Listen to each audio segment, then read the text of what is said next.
بعد نعم. احكي لنا عن ليش يصير عندكم تاخير؟ صدقني التاخير مو على القصد، وهاي شوف عينه، شوف يعني الزحام عينه كلش، اخبار كلش قوي. فعلا المطعم في كل الاماكن مثل ما وعدناكم. اليوم احنا يم مطعم زرزور. تعالوا خلينا نشوف المطعم والحدائق مالته.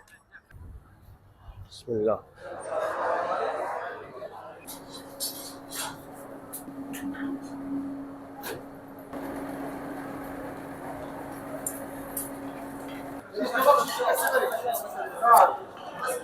ايش قد وزن هذا الشيش؟ هذا الشيش وزنه 250 غرام، مع 8 انواع مقبلات، مع زلاطه، مع خضره، مع طرشي، وخبز عروق، خبز حار، و12 شرف. هذا الخبز ربع كيلو هذا وزنه. الخبز هنا تسووه ولا تجيبوه جاهز؟ خبز لا تنور عندنا خاص بينا، تنور خاص بينا. خاصه بينا. خبز العروق ويا الكباب ينزل باللحم العراقي. هذا القوزي شنو وياه؟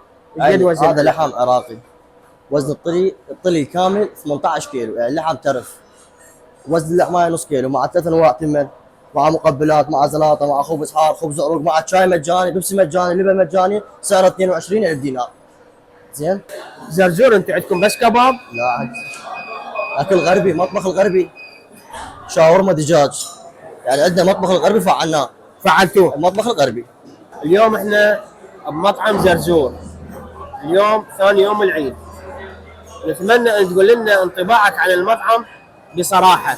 كلش مرتب، اكله نظيف، لحم عراقي، خدمه رائعه، يعني ان شاء الله مستقبلا نامل انه يتطور اكثر واكثر.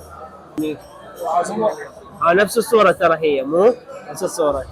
بالعافيه شباب. وانت عازمهم؟ ايه اكيد اكيد هو عازمكم.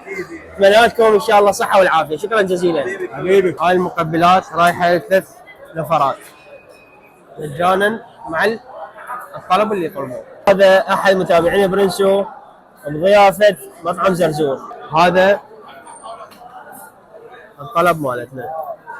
هاي المقبلات تنزل بهذه الطريقه ويا الطلب اللي تطلبوه. ولان زرزور يهتم بادق التفاصيل، حاط لك الخاشوقه بهذا التغليف. نجي نجرب محمص مطحينه.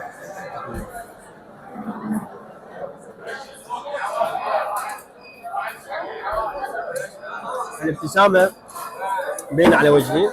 اني اول ما ابدي مطعم معروف ابدي بالحمص مطحينه. هذا طلبنا وصل اليوم، واكيد احنا يوم زرزور لازم نجرب عندهم الكباب ونعطيكم راينا به. طبعا الجوده مال اللحم والاستواء مبينه مثل ما انتم تشوفون، يتفصح. محبتكم هاي اني كلش يعني اعتز بيها. اكو متابعين وياي اصروا ان يطلعوا وياي، فاتمنى من عندكم ترحبون بهم. المهم متابعين انتم برنسو الاول. هذا خبز العروض اجا، عاشت ايدك. واكيد الحمص مطحينه هاي الحركه مثل ما انت بالسياره وتفتح دبل اكسل.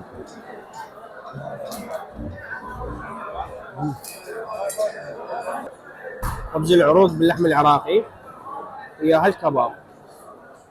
سوي هيجي شويه وياها بصل وكرفس، اكيد الليمون حاضر.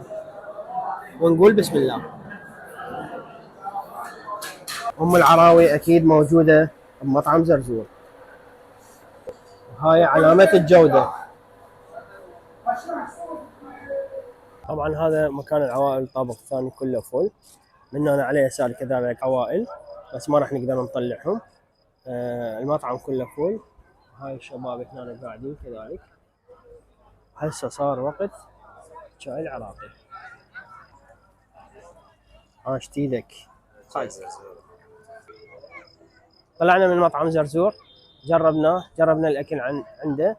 انطباعنا عنه عليه كلش مميز. هاي الدعايه اللي سويت لهم اياه مجانيه، وشوفوا ما شاء الله عليه حتى الجراج فول. شوف هاي من هنا كلها اكو ناس قامت توقف صف الجراج لان ماكو مجال. برنس اليوم هنا باكر بغير مطعم. السلام عليكم.